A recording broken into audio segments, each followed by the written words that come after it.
Why is feeling respected as a personal trainer so important? Hey, Sensei Sarah here with a new Incredible Insights episode for every introverted personal trainer who wants to gain more acknowledgement and be recognized for your incredible knowledge without having to prove yourself to anyone and everyone. So, why is feeling respected and acknowledged so important?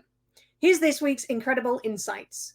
So, insight number one is that people don't respect those who don't respect themselves.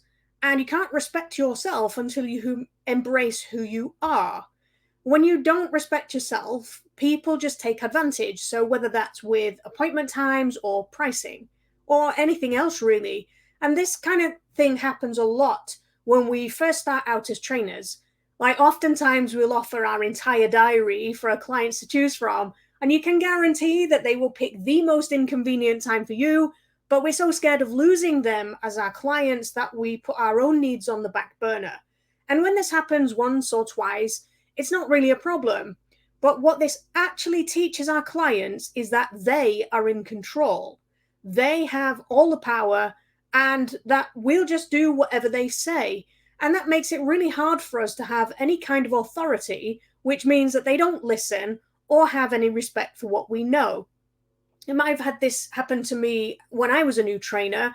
One client was a really strong personality and she wanted to pay me upfront for a bunch of sessions. Great. I had a price for 10 sessions. She offered to quadruple the number of sessions and give me a fixed price. I mean, the price per session was much lower than the one I'd said, but as a brand new trainer, I was just swayed by the huge upfront payment, but ended up being paid to walk her dog while she struggled with a really serious back problem. And it sounds ridiculous now, but at the time, I was just so happy to be paying my bills. And then a few years later, after she stopped training with me for a while, she wanted to pay me the same price as before. But with a bit of experience and a bit of confidence under my belt, I respected myself and my other clients and said no. So she learned that she couldn't have things her own way, and she just didn't like it. So she didn't train with me again. So insight number two, you can respect yourself and be humble. So having self-respect does not mean that you have to be boastful, loud, or obnoxious, or even just quite cocky. Putting yourself first does not mean that you are selfish or cruel. Anybody who knows me knows that I have fish and chips for my family every Friday lunchtime. It's a tradition that dates back well before I was born, that initially started with my parents going to my grandparents' house.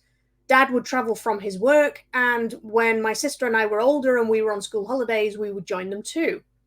So when I came back from university and started working locally, I made sure that I was able to join in as well. Sometimes that meant doing a 40-mile round trip, but I made the effort to do it. Now, the point of this is that Friday lunchtimes with my family was and still is very important to me. So I make sure that I don't have anything scheduled at that time. I'm respecting my own desire to spend time with my family, and if anyone else wants me at that time, we just make alternative arrangements. I'm not mean or rude about it, but I don't budge either. If other people can't respect my family life, then they're simply showing me how difficult they'd be for me to work with. And it's probably best that I don't get involved with them anyway. So insight number three, self-acceptance is your true path to success. So when you know yourself and you truly accept it, you don't try to force yourself to be something you're not, because that's just stressful and it just feels fake. And when you know who you are and you accept that, you can find new ways to achieve your goals. So when you know what the goal is, you can choose the best route for you right now. So let's say, for example, you had to attend a conference in a town or maybe a city that was, 4 hours away by car, right? Some people would just fly there if they were able to because, well, it's quicker and they don't have to concentrate in the car for that long. But then some people don't like the idea of being cooped up on a plane with loads of people they don't know, only have to find alternative transport when they arrive at their destination. And then others simply like being able to take their own time, travel under their own steam, and just pretty much leave when they want to. The destination is the same, but if you're forced to travel in a way that makes you feel uncomfortable, you'll dread the whole thing. You'll dread the build up to it. You'll feel stressed and anxious when you arrive, and you probably just wouldn't enjoy the conference. On the other hand, when you do what's right for you, you can enjoy the build up. You look forward to the whole experience. You'll enjoy the journey and enjoy the experience of the conference. And your personal training business is no different. When you accept who you are, you can move forwards in a way that feels right to you and enjoy the experience. At the end of the day, it's your business. You've got to do what's right for you. And when you do that, others will acknowledge and respect you without you having to prove yourself to anyone or everyone. So here are the big takeaways for every introverted personal trainer from today's incredible insights episode. Firstly, embrace who you are. You are amazing. And if other people don't know that, then that's on them.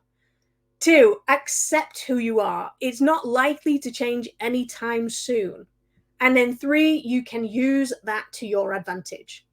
So if you're a personal trainer, an introverted even, maybe a little bit quiet personal trainer who wants to make this really work for you, then I'd love to invite you to come and join our Facebook community.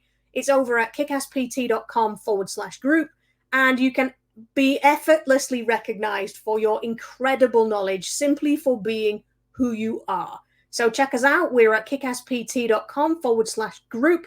I'm Sensei Sarah. Thanks for watching, and I'll see you on the next episode.